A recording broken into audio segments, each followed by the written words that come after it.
എല്ലാവർക്കും പുതിയൊരു വീഡിയോയിലേക്ക് സ്വാഗതം. നമ്മളിന്ന് ഡിസ്കസ് ചെയ്യാൻ പോകുന്ന കറണ്ട് അഫയർ ടോപ്പിക്സിലെ കേരളത്തിൽ ആദ്യം എന്നതിൻ്റെ രണ്ടാമത്തെ പാർട്ടാണ് നമ്മൾ ഡിസ്കസ് ചെയ്യാൻ പോകുന്നത്. കറണ്ട് അഫയർ നിങ്ങൾക്കറിയാം, നമ്മൾ ടോപ്പിക് വൈസ് ആയിട്ടാണ് കറണ്ട് അഫയർ ക്ലാസ്സസ് ഇടുന്നത്. അപ്പോൾ ഇതിൻ്റെ കേരളത്തിൽ ആദ്യം എന്നുള്ള രണ്ടാമത്തെ ടോപ്പിക്കാണ് ഇന്ന് ഡിസ്കസ് ചെയ്യാൻ പോകുന്നത്. ഇതിന് മുമ്പത്തെ ഒരു ടോപ്പിക് ഉണ്ട്, അത് ഞാൻ കമൻറ്റ് ബോക്സിൽ കേരളത്തിൽ ആദ്യം ഫസ്റ്റ് ക്ലാസ് ഉണ്ട്, അത് ഞാൻ കമൻറ്റ് ബോക്സിൽ പിൻ ചെയ്തിടാം. അതുപോലെ തന്നെ നമ്മളുടെ LDCയുമായിട്ട് ബന്ധപ്പെട്ട നമ്മളുടെ കേരള ഭരണരംഗത്തിലെ 2 ക്ലാസ്സസ് നമ്മൾ ചെയ്തിട്ടുണ്ട്. സംസ്ഥാന സർവീസ് അതുപോലെ തന്നെ നമ്മുടെ ഗവേണൻസുമായിട്ട് ബന്ധപ്പെട്ട ക്ലാസ്സസും ചെയ്തിട്ടുണ്ട്. അതുകൂടെ നിങ്ങൾ മാക്സിമം കാണാൻ ശ്രമിക്കുക. അതുപോലെ തന്നെ നമ്മൾ ഉപഭോക്തൃ സംരക്ഷണ നിയമവും അതുപോലെ തന്നെ വിവരാവകാശ നിയമത്തിൻ്റെ കംപ്ലീറ്റ് ക്ലാസ്സസ് ചെയ്തിട്ടുണ്ട്, അതുകൂടെ കാണാൻ ശ്രമിക്കുക, നിങ്ങൾക്ക് ഉപകാരപ്പെടും. അതുപോലെ തന്നെ ഇന്ന് നമ്മൾ ഡിസ്കസ് ചെയ്യാൻ പോകുന്നത് കേരളത്തിൽ ആദ്യം എന്നുള്ള ടോപ്പിക്കിലെ രണ്ടാമത്തെ കറണ്ട് അഫയർ ക്ലാസ് ആണ്. അപ്പോൾ അതുപോലെ തന്നെ ചാനൽ ആദ്യമായിട്ട് കാണുന്ന കൂട്ടുകാരുണ്ടെങ്കിൽ മാക്സിമം ഒന്ന് സബ്സ്ക്രൈബ് ചെയ്ത് ബെല്ലൈക്കൺ അമർത്തിയിട്ട് തന്നെ കാണാൻ ശ്രമിക്കുക. അതുപോലെ തന്നെ വീഡിയോ ഇഷ്ടപ്പെട്ടാൽ ലൈക്ക് കൂടെ ചെയ്യാൻ മറക്കല്ലേ. അപ്പോൾ നമുക്ക് ക്ലാസ്സിലോട്ട് കിടക്കാം. ഞാൻ പറഞ്ഞിരുന്നത് നമ്മളിന്ന് ഡിസ്കസ് ചെയ്യാൻ പോകുന്നത് കേരളത്തിൽ ആദ്യം രണ്ടാമത്തെ ക്ലാസ്സാണ്. ഫസ്റ്റ് ക്ലാസ് കമൻറ്റ് ബോക്സിൽ പിൻ ചെയ്തിടാം. അപ്പോൾ നമുക്ക് ഓരോ കറണ്ട് അഫയർ ടോപ്പിക്സും നോക്കിപ്പോവാം. കേരളത്തിലെ ആദ്യ AI അധ്യാപിക ആരാണ്? ഐറിസ്. എന്താണ്? അതായത് കേരളത്തിലെ ആദ്യ ആർട്ടിഫിഷ്യൽ ഇൻ്റലിജൻസ് അഥവാ AI അധ്യാപിക ആരാണ്? ഐറിസ് ഏത് സ്കൂളിലെ അധ്യാപികയാണ്? തിരുവനന്തപുരം ജില്ലയിലെ കല്ലമ്പലം KTCT സ്കൂളിലാണ് ഐറിസ് എന്ന അധ്യാപിക ഉള്ളത്. അപ്പോൾ ഐറിസ് എന്ന അധ്യാപിക കേരളത്തിലെ ആദ്യത്തെ AI അഥവാ ആർട്ടിഫിഷ്യൽ ഇൻ്റലിജൻസ് അധ്യാപികയാണ് ഐറിസ്, മറക്കല്ലേ. അതുപോലെ തന്നെ തിരുവനന്തപുരം ജില്ലയിലെ കല്ലമ്പലം KTCT സ്കൂളിലാണ് ഈ ഐറിസ് എന്ന AI അധ്യാപിക ഉള്ളത്, മറക്കല്ലേ. അടുത്തത്, കേരളത്തിൽ ആദ്യമായി വികസിപ്പിച്ച AI പ്രോസസ്സർ ഏതാണ്? അപ്പോൾ കേരളത്തിൽ ആദ്യമായി വികസിപ്പിച്ച ആർട്ടിഫിഷ്യൽ ഇൻ്റലിജൻസ് പ്രോസസ്സർ ഏതാണ്? കൈരളി, മറക്കല്ലേ, കൈരളി. കേരളത്തിൽ ആദ്യമായി വികസിപ്പിച്ച AI ആർട്ടിഫിഷ്യൽ ഇൻ്റലിജൻസ് പ്രോസസ്സർ ഏതാണ്? കൈരളി. അത് വികസിപ്പിച്ചത് ഡിജിറ്റൽ യൂണിവേഴ്സിറ്റി. അപ്പം ഓർക്കാൻ എളുപ്പമുണ്ട്, ഡിജിറ്റൽ യൂണിവേഴ്സിറ്റിയാണ് കൈരളി എന്ന AI പ്രോസസ്സർ വികസിപ്പിച്ചത്. ക്ലിയർ ആയ? അതുപോലെ തന്നെ കേരളത്തിലെ ആദ്യത്തെ സ്കൂൾ ഏതാണ്? ആദ്യ AI ആർട്ടിഫിഷ്യൽ ഇൻ്റലിജൻസ് സ്കൂൾ ഏതാണ്? ശാന്തിഗിരി വിദ്യാഭവൻ പോത്തൻകോട്, മറക്കല്ലേ. ഇത് ചോദിക്കാൻ ചാൻസ് കൂടുതലാണ്, ഇമ്പോർട്ടൻ്റ് ആണ്. കേരളത്തിലെ ആദ്യത്തെ AI അഥവാ ആർട്ടിഫിഷ്യൽ ഇൻ്റലിജൻസ് സ്കൂൾ ഏതാണ്? ശാന്തിഗിരി വിദ്യാഭവൻ പോത്തൻകോട്. അടുത്തത്, കേരളത്തിലെ ആദ്യ പന്നൽ ഉദ്യാനം നിലവിൽ വന്നത് എവിടെയാണ്? ഇരവികുളം. കേരളത്തിലെ ആദ്യ പന്നൽ ഉദ്യാനം നിലവിൽ വന്നത് ഇരവികുളത്താണ്. അതുപോലെ തന്നെ അടുത്തത്, കാലാവർഷ സമയത്ത് 1000 മില്ലിലിറ്ററിലധികം മഴ ലഭിച്ച കേരളത്തിലെ ആദ്യ ജില്ല കാസർഗോഡാണ്. ഇമ്പോർട്ടൻ്റ് ആണ്, പരീക്ഷയ്ക്ക് ചോദിക്കാൻ ചാൻസ് കൂടുതലാണ്, LDCക്കൊക്കെ ചോദിക്കാൻ ചാൻസ് കൂടുതലാണ്. കാലാവർഷ സമയത്ത് 1000 മില്ലിലിറ്ററിലധികം മഴ ലഭിച്ച കേരളത്തിലെ ആദ്യ ജില്ല ഏതാണ്? കാസർഗോഡ് ജില്ല. ക്ലിയർ ആയ? അടുത്തത്, രാജ്യത്തെ ആദ്യ സമ്പൂർണ്ണ ഭരണഘടനാ സാക്ഷരതാ ജില്ല ഏതാണ്? കൊല്ലം. ഇത് പ്രീവിയസ് ചോദിച്ചാണ്, ഈ വർഷം തന്നെയുള്ള പരീക്ഷയ്ക്ക് ചോദിച്ചാണ്, അപ്പം റിപ്പീറ്റ് ചെയ്യും. അപ്പോൾ എന്താണ്? രാജ്യത്തെ ആദ്യ സമ്പൂർണ്ണ ഭരണഘടനാ സാക്ഷരതാ ജില്ല ഏതാണ്? കൊല്ലം ജില്ലയാണ്. അപ്പോൾ രാജ്യത്തെ ആദ്യത്തെ സമ്പൂർണ്ണ ഭരണഘടനാ സാക്ഷരതാ ജില്ലയാണ് സമ്പൂർണ്ണ കൊല്ലമേ. അടുത്തത്, ഇന്ത്യയിലെ ആദ്യത്തെ ട്രാൻസ് മാതാപിതാക്കൾ സിയയും സഹദുവാണ്. അപ്പോൾ ട്രാൻസ് എന്താണ്? ഇന്ത്യയിലെ ആദ്യ ട്രാൻസ്ജെൻഡർ ആണ് ഉദ്ദേശിക്കുന്നത്. ട്രാൻസ് മാതാപിതാക്കൾ ആരൊക്കെയാണ്? സിയയും സഹദുവാണ് ഇന്ത്യയിലെ തന്നെ ആദ്യത്തെ ട്രാൻസ് മാതാപിതാക്കളെ. അടുത്തത്, സംസ്ഥാനത്തിലെ ആദ്യ കനാൽ ജലവൈദ്യുത പദ്ധതി നിലവിൽ വരുന്നത് കമ്പാലത്തറ, പാലക്കാട് ജില്ലയിലെ കമ്പാലത്തറയിലാണ് സംസ്ഥാനത്തിലെ തന്നെ ആദ്യത്തെ കനാൽ ജലവൈദ്യുത പദ്ധതി നിലവിൽ വരുന്നത്. ക്ലിയർ ആയ? അടുത്ത നോക്കാം നമുക്ക്. ISO സർട്ടിഫിക്കേഷൻ ലഭിച്ച കേരളത്തിലെ ആദ്യ ജില്ലാ കളക്ടറേറ്റ് ഏതാണ്? കോട്ടയമാണ്. ISO സർട്ടിഫിക്കേഷൻ ലഭിച്ച കേരളത്തിലെ ആദ്യ ജില്ലാ കളക്ടറേറ്റ് ഏതാണ്? കോട്ടയം ജില്ലാ കളക്ടറേറ്റ് ആണ് ISO സർട്ടിഫിക്കേഷൻ. അപ്പോൾ ഇനി ഓർത്ത് വെച്ചോ, ISO സർട്ടിഫിക്കേഷൻ ലഭിച്ച കേരളത്തിലെ ആദ്യത്തെ ജില്ലാ കളക്ടറേറ്റ് ഏതാണെന്ന് ചോദിച്ചാൽ നമ്മൾ പറയണം കോട്ടയം ജില്ലാ കളക്ടറേറ്റ് ആണ്. ക്ലിയർ ആയ? അടുത്തത്, കേരളത്തിലെ ആദ്യ ലിഫ്റ്റ് ബ്രിഡ്ജ് നിലവിൽ വരുന്നത് എവിടെയാണ്? കരിക്കകം തിരുവനന്തപുരത്തെ കരിക്കകം എന്ന് പറഞ്ഞ സ്ഥലത്താണ് കേരളത്തിലെ ആദ്യ ലിഫ്റ്റ് ബ്രിഡ്ജ് അറിയാമല്ലോ. നമ്മളിപ്പോൾ ഏതിന് കീഴിലാണ്? പാർവതി പുത്തനാറിന് കുറുകെയാണ് ഈ ലിഫ്റ്റ് ബ്രിഡ്ജ് വരുന്നത്. പാർവതി പുത്തനാർ എന്ന് പറഞ്ഞാൽ ആറിന് കുറുകെയാണ് ഈ ലിഫ്റ്റ് ബ്രിഡ്ജ് വരുന്നത്. കേരളത്തിലെ തന്നെ ആദ്യത്തെ ലിഫ്റ്റ് ബ്രിഡ്ജ് വരുന്നത് കരിക്കകത്താണ്. അതുപോലെ തന്നെ കരിക്കകം എവിടെയാണ്? തിരുവനന്തപുരത്താണ്. അതുപോലെ തന്നെ തിരുവനന്തപുരം ജില്ലയിലെ പാർവതി പുത്തനാറിന് കുറുകെയാണ് ഈ ലിഫ്റ്റ് ബ്രിഡ്ജ് കരിക്കകത്ത് വന്നത്. ക്ലിയർ ആയോ? അടുത്തത്, കലാമണ്ഡലത്തിലെ ആദ്യ മുസ്ലിം കഥകളി വിദ്യാർത്ഥിനി സാംബ്രി എൻ. അപ്പോൾ ഇത് ചോദിക്കാൻ ചാൻസ് കൂടുതലാണ്. കാരണം ഇത് അധികം മാധ്യമ ശ്രദ്ധ ആകർഷിച്ച ഒരു ന്യൂസായിരുന്നു. കലാമണ്ഡലത്തിലെ ആദ്യ മുസ്ലിം കഥകളി വിദ്യാർത്ഥിനി ഉള്ളതൊക്കെ ന്യൂസിലൊക്കെ ഒരുപാട് മാധ്യമ ശ്രദ്ധയൊക്കെ ആകർഷിച്ചതാണ്. അപ്പം ചോദിക്കാൻ ചാൻസ് കൂടുതലാണ്. കലാമണ്ഡലത്തിലെ ആദ്യ മുസ്ലിം കഥകളി വിദ്യാർത്ഥിനി ആരാണ്? സാംബ്രി എൻ. അടുത്തത്, പഞ്ചായത്ത് ഓഫീസിൽ വിവിധ സേവനങ്ങൾക്ക് എത്തുന്നവരെ സഹായിക്കാൻ ഹോസ്റ്റസ്മാരെ നിയമിച്ച ആദ്യ പഞ്ചായത്താണ് അമ്പലവയൽ പഞ്ചായത്ത്, വയനാട്. അപ്പം എന്താണ് പറഞ്ഞത്? ഹോസ്റ്റസ് എന്ന് പറഞ്ഞാൽ എന്താണ്? എയർ ഹോസ്റ്റസ് എന്ന് പറഞ്ഞാൽ എന്താണ്? നമ്മുടെ പ്ലെയിനിലൊക്കെ കയറുമ്പോൾ നമ്മളെ അസിസ്റ്റ് ചെയ്യാൻ നിൽക്കുന്നവർ. അതെന്ന് പറഞ്ഞ പോലെ തന്നെയാണ് പഞ്ചായത്ത് ഓഫീസിൽ വിവിധ സേവനങ്ങൾക്ക് എത്തുന്നവരെ സഹായിക്കാൻ ഹോസ്റ്റസ്മാരെ നിയമിച്ച ആദ്യ പഞ്ചായത്താണ് അമ്പലവയൽ പഞ്ചായത്ത്, വയനാട്. മറക്കല്ലേ. അടുത്തത്, വിവ കേരളം ലക്ഷ്യം കൈവരിച്ച ആദ്യ പഞ്ചായത്ത് ഏതാണ്? മൈലപ്ര പഞ്ചായത്ത്, പത്തനംതിട്ട ജില്ല. അപ്പോൾ വിവ കേരളം എന്ന ലക്ഷ്യം കൈവരിച്ച ആദ്യ പഞ്ചായത്താണ് മൈലപ്ര പഞ്ചായത്ത്, പത്തനംതിട്ട ജില്ല. അപ്പോൾ വിവ കേരളം എന്താണ്?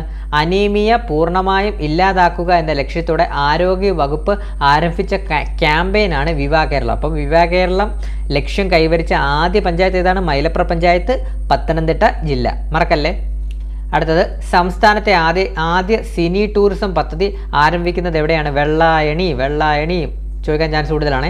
സംസ്ഥാനത്തെ ആദ്യ സിനി എന്ന് പറഞ്ഞാൽ സിനിമകളുമായി ബന്ധപ്പെട്ട ടൂറിസം പദ്ധതി ആരംഭിക്കുന്നത് എവിടെയാണ്? വെള്ളായണി. മറക്കല്ലേ. അടുത്തത്, ഇന്ത്യയിൽ ആദ്യമായി തൊഴിലുറപ്പ് തൊഴിലാളികൾക്കായുള്ള ക്ഷേമനിധി നിലവിൽ വന്ന സംസ്ഥാനം ഏതാണ്? കേരളം. നമ്മുടെ കേരളത്തിലാണ് ഇന്ത്യയിൽ തന്നെ ആദ്യമായിട്ട് തൊഴിലുറപ്പ് തൊഴിലാളികൾക്കായുള്ള ക്ഷേമനിധി നിലവിൽ വന്ന സംസ്ഥാനം നമ്മുടെ കേരളമാണ്. അടുത്തത്, ഒരു ദേവസ്വത്തിൻ്റെ നേതൃത്വത്തിൽ നിലവിൽ വരുന്ന ആദ്യ സൗജന്യ ഡയാലിസിസ് സെൻറ്റർ ഏതാണ്? Kadampuzha Devaswom dialysis centre. അടുത്തത്, കേരളത്തിലെ ആദ്യ ഇൻ്റർനെറ്റ് അധിഷ്ഠിത ഭരണനിർവഹണ IoT പഞ്ചായത്ത് ഏതാണ്? കാട്ടാക്കട. ചോദിക്കാൻ വളരെ ചാൻസ് കൂടുതലാണ്. അപ്പോൾ എന്താണ് പറഞ്ഞത്? കേരളത്തിലെ തന്നെ ആദ്യത്തെ ഇൻ്റർനെറ്റ് അധിഷ്ഠിത ഭരണനിർവഹണ IoT പഞ്ചായത്ത് ഏതാണെന്ന് ചോദിച്ചാൽ നമ്മൾ പറയണം കാട്ടാക്കട പഞ്ചായത്താണ്. ക്ലിയർ ആയോ? അടുത്തത്, ടൂറിസം വകുപ്പിന് കീഴിലെ കേരളത്തിലെ ആദ്യ ഗ്ലാസ് ബ്രിഡ്ജ് നിലവിൽ വരുന്നത് എവിടെയാണ്? ആക്കുളത്താണ്. ടൂറിസം വകുപ്പിന് കീഴിലെ കേരളത്തിലെ ആദ്യ ഗ്ലാസ് ബ്രിഡ്ജ് നിലവിൽ വരുന്നത് ആക്കുളത്താണ്. കേരളത്തിലെ ആദ്യ സോളാർ വിൻഡ് മൈക്രോ ഗ്രിഡ് വൈദ്യുതി പദ്ധതി നിലവിൽ വരുന്നത് എവിടെയാണ്? താഴെത്തുടുക്കിയിലാണ്. താഴെത്തുടുക്കി സൈലന്റ് വാലിയിലെ ഒരു ആദിവാസി ഊരായ താഴെത്തുടുക്കിയിലാണ് കേരളത്തിലെ ആദ്യ സോളാർ വിൻഡ് മൈക്രോ ഗ്രിഡ് വൈദ്യുതി പദ്ധതി നിലവിൽ വരുന്നത് താഴെത്തുടുക്കി. രാജ്യത്തെ ആദ്യ സമ്പൂർണ്ണ ഡിജിറ്റൽ സാക്ഷരതാ പഞ്ചായത്ത് ഏതാണ്? സമ്പൂർണ്ണ ഡിജിറ്റൽ സാക്ഷരതാ പഞ്ചായത്ത് ഏതാണ്? പുല്ലംപാറ. അടുത്തത്, സർക്കാർ മേഖലയിലെ രാജ്യത്തെ ആദ്യ അവയവ മാറ്റ ആശുപത്രി സ്ഥാപിക്കുന്നത് എവിടെയാണ്? കോഴിക്കോടാണ്. അപ്പം സർക്കാർ മേഖലയിലെ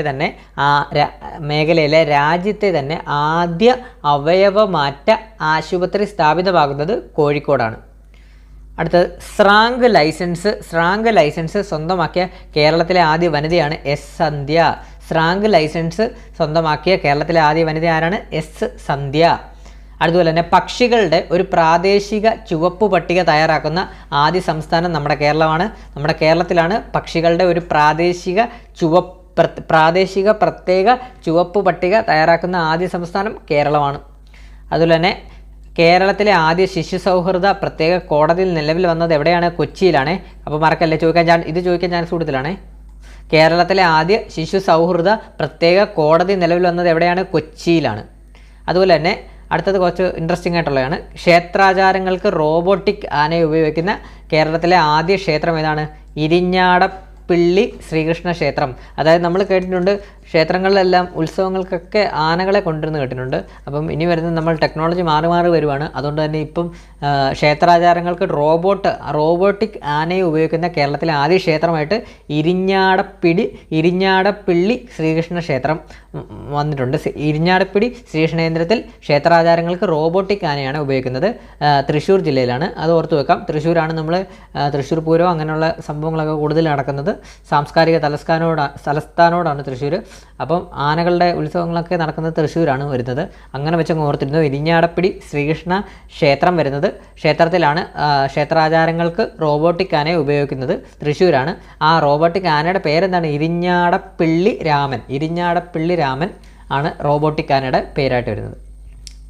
അടുത്തത്, വയനാട്ടിൽ നിലവിൽ വന്ന കേരളത്തിലെ ആദ്യ ഗോത്ര പൈതൃക ഗ്രാമം ഏതാണ്? എന്നൂര്. ഇതും പ്രീവിയസ് ചോദിച്ചിട്ടുള്ളതാണ്. അപ്പോൾ വയനാട്ടിൽ നിലവിൽ വന്ന കേരളത്തിലെ ആദ്യ ഗോത്ര പൈതൃക ഗ്രാമം ഏതാണ്? എന്നൂര്. അടുത്തത്, സംസ്ഥാനത്തെ ആദ്യത്തെ solar wind hybrid power plant നിലവിൽ വന്നത് എവിടെയാണ്? വെള്ളപ്പൻകണ്ടി കോളനി, വയനാട്. അപ്പോൾ സംസ്ഥാനത്തെ ആദ്യ solar wind hybrid power plant നിലവിൽ വന്നത് എവിടെയാണ്? വെള്ളപ്പൻകണ്ടി കോളനി, വയനാട്. അടുത്തത്, കേരളത്തിലെ ആദ്യ സമ്പൂർണ്ണ പച്ചത്തുരുത്ത് പഞ്ചായത്ത് എവിടെയാണ്? കൊടുമൺ. പത്തനംതിട്ട ജില്ലയിലെ കൊടുമൺ പഞ്ചായത്താണ് കേരളത്തിലെ ആദ്യ സമ്പൂർണ്ണ പച്ചത്തുരുത്ത് പഞ്ചായത്ത്. അടുത്തത്, കോവിഡ്-19 ദക്ഷിണാഫ്രിക്കൻ വകഭേദമായ ഒമിക്രോൺ കേരളത്തിൽ ആദ്യമായി സ്ഥിരീകരിച്ച ജില്ല ഏതാണ്? എറണാകുളം ജില്ല. ഇതും പ്രീവിയസ് ചോദിച്ചതാണ്. അപ്പോൾ ഇനിയും ചോദിക്കാൻ ചാൻസ് ഉണ്ട്. കോവിഡ്-19 ദക്ഷിണാഫ്രിക്കൻ വകഭേദമായ ഒമിക്രോൺ കേരളത്തിൽ ആദ്യമായി സ്ഥിരീകരിച്ച ജില്ല ഏതാണ്? എറണാകുളം ജില്ല. അടുത്തത്, കേരളത്തിലെ ആദ്യ റബ്ബർ ചെക്ക് ഡാം നിലവിൽ വന്നത് കാസർഗോഡാണ്. ഈ ക്വസ്റ്റ്യൻ ചിലപ്പോൾ ചോദിക്കുമ്പം നമ്മുടെ ഓപ്ഷന് കോട്ടയമൊക്കെ കാണും. കൂട്ടുകാരിപ്പം കോട്ടയം കറപ്പിക്കല്. റബ്ബർന്ന് കേൾക്കുമ്പം എല്ലാവർക്കും ഒരു ചിന്ത വരുന്നത് കോട്ടയം എന്നാണ്. പക്ഷേ നമ്മുടെ ചോദ്യത്തിൽ വരുന്നത് കേരളത്തിലെ ആദ്യ റബ്ബർ ചെക്ക് ഡാം നിലവിൽ വന്നത് കാസർഗോഡാണ്. കോട്ടയമല്ല, കാസർഗോഡാണ്. കൺഫ്യൂഷൻ വരല്. കാസർഗോഡാണ് ആദ്യ റബ്ബർ ചെക്ക് ഡാം നിലവിൽ വന്നത്. റബ്ബർന്ന് കേൾക്കുമ്പോൾ കോട്ടയത്തോട്ട് പോകാനൊരു ടെൻഡൻസി വരും. അങ്ങനെ തോന്നല്. ആദ്യ റബ്ബർ ചെക്ക് ഡാം നിലവിൽ വന്നത് എവിടെയാണ്? കാസർഗോഡ്, മറക്കല്ലേ. രാജ്യത്തെ ആദ്യ അക്ഷര മ്യൂസിയം നിലവിൽ വരുന്നത് എവിടെയാണ്? കോട്ടയം. അക്ഷര നഗരം എന്നല്ലേ കോട്ടയത്തെ നമ്മൾ അറിയപ്പെടുന്നത്. അപ്പോൾ അതുകൊണ്ട് തന്നെ ഓർത്ത് വെക്കാമല്ലോ. അക്ഷര നഗരത്തല്ലേ അക്ഷര മ്യൂസിയവും വരാൻ ചാൻസ് ഉള്ളൂ. അപ്പോൾ ഓർത്ത് വെച്ചാൽ രാജ്യത്തെ ആദ്യ അക്ഷര മ്യൂസിയം നിലവിൽ വരുന്നത് കോട്ടയം ജില്ലയിലാണ്. കോട്ടയം. കേരളത്തിൽ ആദ്യ ഹെൽത്ത് ATM സ്ഥാപിതമായത് എവിടെയാണ്? എറണാകുളത്താണ്. കേരളത്തിൽ ആദ്യ ഹെൽത്ത് ATM സ്ഥാപിതമായത് എറണാകുളത്താണ്. എറണാകുളം. സംസ്ഥാനത്തെ ആദ്യ ഓട്ടോമേറ്റഡ് ബീച്ച് ക്ലീനിങ് യന്ത്രം ഉപയോഗിച്ച ജില്ല ഏതാണ്? കൊല്ലം ജില്ല. അപ്പോൾ സംസ്ഥാനത്തെ തന്നെ ആദ്യ ഓട്ടോമേറ്റഡ് ബീച്ച് ക്ലീനിങ് യന്ത്രം ഉപയോഗിച്ച ജില്ലയാണ് കൊല്ലം. അടുത്തത്, സംസ്ഥാനത്തെ വിനോദസഞ്ചാര വകുപ്പിന് കീഴിൽ ആദ്യ ഫുഡ് സ്ട്രീറ്റ് ആരംഭിക്കുന്ന സ്ഥലം എവിടെയാണ്? വലിയങ്ങാടി, കോഴിക്കോട്. ഇത് ചോദിക്കാൻ ചാൻസ് കൂടുതലാണ്. കാരണം ഇത് നമ്മുടെ ഈ രണ്ടാം പിണറായി സർക്കാർ അധികാരമേറ്റപ്പോൾ മുഹമ്മദ് റിയാസ് അല്ലായിരുന്നോ ടൂറിസം വകുപ്പ് മന്ത്രിയായിട്ട് വന്നത്. അപ്പോൾ അദ്ദേഹം ഒരു പ്ലാൻ വെച്ചിട്ടുണ്ടായിരുന്നു. ഇങ്ങനെ ഫുഡ് സ്ട്രീറ്റുകൾ വന്നു കഴിഞ്ഞാൽ കുറച്ച് ടൂറിസത്തിൻ്റെയൊക്കെ നിലവാരമൊക്കെ മെച്ചപ്പെടും എന്നൊക്കെ പറഞ്ഞ് സ്ട്രീറ്റ് ഫുഡ് അതിനെയൊക്കെ അദ്ദേഹം കുറച്ചുകൂടി ഉയർത്തിക്കൊണ്ടുവരാൻ ശ്രമിച്ചത്. അതിൻ്റെ ഭാഗമായിട്ടൊക്കെ വന്ന ആദ്യ ഫുഡ് സ്ട്രീറ്റാണ് ഈ കോഴിക്കോട് വലിയങ്ങാടിയിലുള്ള. അപ്പം എന്താണ് പറഞ്ഞത്? സംസ്ഥാനത്തെ വിനോദസഞ്ചാര വകുപ്പിന് കീഴിൽ ആദ്യ ഫുഡ് സ്ട്രീറ്റ് ആരംഭിക്കുന്ന സ്ഥലം എവിടെയാണ്? വലിയങ്ങാട്, കോഴിക്കോട് ജില്ല. കേരളത്തിൽ ആദ്യ മിനിയേച്ചർ എക്കോ ടൂറിസം നിലവിൽ വന്നത് എവിടെയാണ്? കൊടിക്കുത്തിമല. അപ്പോൾ കേരളത്തിൽ ആദ്യ മിനിയേച്ചർ എക്കോ ടൂറിസം നിലവിൽ വന്നത് കൊടിക്കുത്തിമല. സമ്പൂർണ്ണ കോവിഡ്-19 സെക്കൻഡ് ഡോസ് വാക്സിനേഷൻ പൂർത്തിയാക്കിയ കേരളത്തിലെ ആദ്യ പഞ്ചായത്താണ് കോങ്ങാട്. പാലക്കാട് ജില്ലയിലെ കോങ്ങാട് പഞ്ചായത്തിലാണ് സമ്പൂർണ്ണ കോവിഡ്-19 സെക്കൻഡ് ഡോസ് വാക്സിനേഷൻ പൂർത്തിയാക്കിയ കേരളത്തിലെ ആദ്യ പഞ്ചായത്ത്. കേരളത്തിലെ ആദ്യത്തെ സമ്പൂർണ്ണ മാലിന്യമുക്ത ശുചിത്വ തദ്ദേശ സ്ഥാപനമായി തിരഞ്ഞെടുത്തത് ഏതിനെയാണ്? വടകര മുനിസിപ്പാലിറ്റിയാണ്. അപ്പം എന്താണ് പറഞ്ഞത്? കേരളത്തിലെ ആദ്യത്തെ സമ്പൂർണ്ണ മാലിന്യമുക്ത ശുചിത്വ തദ്ദേശ സ്ഥാപനമായി തിരഞ്ഞെടുക്കപ്പെട്ടത് വടകര മുനിസിപ്പാലിറ്റിയാണ്. ഭിന്നശേഷി ക്ഷേമ പ്രവർത്തനങ്ങൾക്കായി സജ്ജമാക്കിയ കേരളത്തിലെ ആദ്യ ഓഡിയോ വിഷ്വൽ സ്റ്റുഡിയോ നിലവിൽ വന്നത് എവിടെയാണ്? തിരുവനന്തപുരമാണ്. ചോദിക്കാൻ ചാൻസ് വളരെ കൂടുതലാണ്. ഭിന്നശേഷിയുമായിട്ട് ബന്ധപ്പെട്ട ക്വസ്റ്റ്യൻസൊക്കെ സ്ഥിരമായിട്ട് PSC ചോദിക്കുന്നതാണ്. അപ്പോൾ ഒന്നുകൂടെ പറയാം, ഭിന്നശേഷി ക്ഷേമ പ്രവർത്തനങ്ങൾക്കായി സജ്ജമാക്കിയ കേരളത്തിലെ ആദ്യ ഓഡിയോ വിഷ്വൽ സ്റ്റുഡിയോ നിലവിൽ വന്നത് എവിടെയാണ്? തിരുവനന്തപുരം. ഓഡിയോ വിഷ്വൽ സ്റ്റുഡിയോ ഭിന്നശേഷി ക്ഷേമ പ്രവർത്തനങ്ങൾക്കായി സജ്ജമാക്കിയ കേരളത്തിലെ ആദ്യ ഓഡിയോ വിഷ്വൽ സ്റ്റുഡിയോ നിലവിൽ വന്നത് എവിടെയാണ്? തിരുവനന്തപുരം. മറക്കല്ലേ. സംസ്ഥാന സഹകരണ വകുപ്പിന് കീഴിലെ ആദ്യ സൂപ്പർ സ്പെഷ്യാലിറ്റി ആശുപത്രി നിലവിൽ വന്നത് പുന്നപ്രയിലാണ്. ആലപ്പുഴ ജില്ലയിലെ പുന്നപ്രയിലാണ് സംസ്ഥാന സഹകരണ വകുപ്പിന് കീഴിലെ ആദ്യ സൂപ്പർ സ്പെഷ്യാലിറ്റി ആശുപത്രി നിലവിൽ വന്നത്. അതുപോലെ തന്നെ കേരളത്തിലെ ആദ്യ ട്രൈബൽ താലൂക്ക് അട്ടപ്പാടി. ഇത് പ്രീവിയസ് ചോദിച്ചാണ്.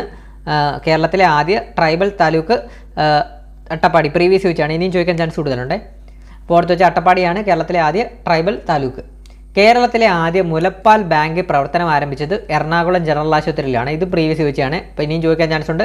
കേരളത്തിലെ ആദ്യ മുലപ്പാൽ ബാങ്ക് പ്രവർത്തനം ആരംഭിച്ചത് എവിടെയാണ്? എറണാകുളം ജനറൽ ആശുപത്രി. കേരളത്തിലെ ആദ്യ ഭൂഗർഭ വൈദ്യുതി സബ്സ്റ്റേഷൻ നിലവിൽ വന്നത് എവിടെയാണ്? കലൂരാണ്. എറണാകുളം ജില്ലയിലെ കലൂരാണ് കേരളത്തിലെ തന്നെ ആദ്യ ഭൂഗർഭ വൈദ്യുതി സബ്സ്റ്റേഷൻ നിലവിൽ വന്നത്. അതുപോലെ തന്നെ കേരളത്തിൽ ഗോത്ര സ്വാതന്ത്ര്യ സമര സേനാനി മ്യൂസിയം നിലവിൽ വന്നത് എവിടെയാണ്? കോഴിക്കോടാണ്. അപ്പോൾ എന്താണ് പറഞ്ഞത്? ഇതും ചോദിക്കാൻ ചാൻസ് കൂടുതലാണ്, ഇമ്പോർട്ടൻ്റ് ആണ്. കേരളത്തിൽ ഗോത്ര സ്വാതന്ത്ര്യ സമര സേനാനി മ്യൂസിയം നിലവിൽ വന്നത് കോഴിക്കോടാണ്. സഹകരണ മേഖലയിൽ കേരളത്തിലെ ആദ്യ പഞ്ചനക്ഷത്ര ഹോട്ടലായ സപ്ത നിലവിൽ വന്നത് എവിടെയാണ്? സുൽത്താൻ ബത്തേരി. വളരെ ഇമ്പോർട്ടൻ്റ് ആണ്. സഹകരണ മേഖലയിൽ കേരളത്തിലെ ആദ്യ പഞ്ചനക്ഷത്ര ഹോട്ടലായ സപ്ത, സഹകരണ മേഖലയിലെ കേരളത്തിലെ ആദ്യ പഞ്ചനക്ഷത്ര ഹോട്ടലായ സപ്ത നിലവിൽ വന്നത് സുൽത്താൻ ബത്തേരി, വയനാട് ജില്ലയിലെ സുൽത്താൻ ബത്തേരിയിലാണ്. അതുപോലെ തന്നെ കേരളത്തിലെ ആദ്യ കാർഷിക FM റേഡിയോ നിലയം ഏതാണ്? കുട്ടനാട് FM 2021. അപ്പോൾ കേരളത്തിലെ തന്നെ ആദ്യ കാർഷിക FM റേഡിയോ നിലയം എവിടെയാണ്? കുട്ടനാട് FM 2021. അതുപോലെ തന്നെ സംസ്ഥാനത്തെ ആദ്യ പുസ്തക ഗ്രാമം ഏതാണ്? പെരുങ്കുളം, കൊല്ലം ജില്ല. കൊല്ലം ജില്ലയിലെ പെരുങ്കുളമാണ് സംസ്ഥാനത്തെ പുസ്തക ഗ്രാമമായി തിരഞ്ഞെടുത്തത്. കേരളത്തിലെ ആദ്യത്തെ കാട്ടാന ഉദ്യാനം നിലവിൽ വന്നത് എവിടെയാണ്? ചിന്നക്കനാലിലാണ്. അപ്പം കേരളത്തിലെ തന്നെ ആദ്യത്തെ കാട്ടാന ഉദ്യാനം നിലവിൽ വന്നത് ചിന്നക്കനാൽ, മൂന്നാർ, ഇടുക്കിയിലാണ്. ചിന്നക്കനാൽ എന്ന് പറയുന്ന സ്ഥലം മൂന്നാറിലാണ്. അതുപോലെ തന്നെ ഇടുക്കി ജില്ലയിലാണ്. അപ്പോൾ കേരളത്തിലെ ആദ്യത്തെ കാട്ടാന ഉദ്യാനം നിലവിൽ വന്നത് ചിന്നക്കനാലിലാണ്. മാലിന്യത്തിൽ നിന്ന് വൈദ്യുതി ഉൽപ്പാദിപ്പിക്കുന്ന സംസ്ഥാനത്തെ ആദ്യ waste to energy WTA plant നിലവിൽ വന്നത് എവിടെയാണ്? കോഴിക്കോടാണ്. നല്ലൊരു ക്വസ്റ്റ്യൻ ആണ്, ചോദിക്കാൻ ചാൻസ് കൂടുതലാണ്. അപ്പോൾ എന്താണ്? മാലിന്യത്തിൽ നിന്ന് വൈദ്യുതി ഉൽപ്പാദിപ്പിക്കുന്ന സംസ്ഥാനത്തെ ആദ്യ waste to energy WTE plant നിലവിൽ വന്നത് എവിടെയാണ്? കോഴിക്കോട് ജില്ലയിലാണ്. കോഴിക്കോടാണ്. അതുപോലെ തന്നെ കേരളത്തിലെ ആദ്യമായി സിക്ക വൈറസ് രോഗം റിപ്പോർട്ട് ചെയ്ത ജില്ല ഏതാണ്? തിരുവനന്തപുരമാണ്. ഇതും പ്രീവിയസ് ചോദിച്ചാണ്. അപ്പോൾ കേരളത്തിൽ ആദ്യമായി സിക്ക വൈറസ് രോഗബാധ റിപ്പോർട്ട് ചെയ്ത ജില്ല ഏതാണ്? തിരുവനന്തപുരം ജില്ലയാണ്. എല്ലാ ഗ്രാമപഞ്ചായത്തുകൾക്കും ISO സർട്ടിഫിക്കറ്റ് ലഭിച്ച ആദ്യ ജില്ലയാണ് തൃശ്ശൂർ. അപ്പം എല്ലാ ഗ്രാമപഞ്ചായത്തുകൾക്കും ISO സർട്ടിഫിക്കറ്റ് ലഭിച്ച ആദ്യ ജില്ല ഏതാണ്? തൃശ്ശൂർ. അപ്പോൾ ഇത്രയാണ് നമ്മൾ കേരളത്തിൽ ആദ്യം എന്ന് പറഞ്ഞ കറണ്ട് അഫെയർ ടോപ്പിക്സിൽ ബന്ധപ്പെട്ട കുറച്ച് പോയിന്റ്സ് വന്നത്. അപ്പോൾ ഇതിന് ഫസ്റ്റ് ക്ലാസ് ഉണ്ട്. കേരളത്തിൽ ആദ്യം ഫസ്റ്റ് പാർട്ട്, ഇത് സെക്കൻഡ് പാർട്ടാണ്. അപ്പോൾ ഈ രണ്ട് പാർട്ട് നിങ്ങൾ മാക്സിമം കാണാൻ ശ്രമിക്കുക. മാക്സിമം റിപ്പീറ്റ് ചെയ്തൊക്കെ ഒന്ന് മാക്സിമം ഫുള്ളൊന്ന് കാണാൻ ശ്രമിക്കുക. കാരണം അതെന്ന് പറഞ്ഞാൽ ഇത് രണ്ടിൽ നിന്നൊക്കെ ചോദ്യങ്ങൾ വളരെ LDC എക്സാമിന് പ്രിപ്പയർ ചെയ്യുന്ന ഒരാളാണെങ്കിൽ ഇതിൽ നിന്ന് ഒരു മാർക്ക് ഷുവറായിട്ടും ചോദിച്ചിരിക്കും. അപ്പോൾ രണ്ട് ക്ലാസ്സും ഒന്ന് കാണാൻ ശ്രമിക്കുക. കേരളത്തിൽ ആദ്യം ഫസ്റ്റ് പാർട്ട്, അതിൻ്റെ ഫസ്റ്റ് പാർട്ടിൻ്റെ ക്ലാസ് ഞാൻ കമൻറ്റ് ബോക്സിൽ ഒന്ന് പിൻ ചെയ്ത് വെച്ചേക്കാം. അപ്പോൾ നിങ്ങൾക്ക് കയറുമ്പോൾ എളുപ്പമായിട്ട് കാണാൻ സാധിക്കുന്നതാണ്. അതുപോലെ തന്നെ കേരള ഗവേണൻസുമായിട്ട് ബന്ധപ്പെട്ട് നമ്മൾ മുമ്പ് പുതിയൊരു ക്ലാസ് ചെയ്തിട്ടുണ്ട്. ഗവേണൻസ് എൻ്റെ ക്ലാസ് ചെയ്തിട്ടുണ്ട്. കംപ്ലീറ്റ് വിവരങ്ങൾ അടങ്ങിയ ഗവേണൻസിൻ്റെ ക്ലാസ്. അതുപോലെ തന്നെ സംസ്ഥാന സർവീസുമായിട്ട് ബന്ധപ്പെട്ട ക്ലാസ്സും ചെയ്തിട്ടുണ്ട്. അതോടെ ഒന്ന് കാണാൻ ശ്രമിക്കുക. വളരെ ലളിതമായ രീതിയിലാണ് നമ്മൾ ക്ലാസ് രണ്ടും ചെയ്തിരിക്കുന്നത്, മനസ്സിലാവുന്ന രീതിയിലാണ്. അതുപോലെ തന്നെ ഈ കറണ്ട് അഫെയർ പാർട്ടിലെ കേരളത്തിൽ ആദ്യം ഫസ്റ്റ് പാർട്ട്, ഇത് സെക്കൻഡ് പാർട്ട്. ഇതിൽ നിന്നൊരു മാർക്ക് നിങ്ങൾക്ക് ഷുവറായിട്ടും ചോദിക്കാൻ ചാൻസും 99% ഞാൻ ഉറപ്പ് പറയുന്നത് ഈ രണ്ട് ക്ലാസ്സിൽ നിന്ന് ചോദിച്ചിരിക്കും. ഞാൻ ഫസ്റ്റ് പാർട്ടിൻ്റെ വീഡിയോ കമൻറ്റ് ബോക്സിൽ പിൻ ചെയ്ത് തരാമേ.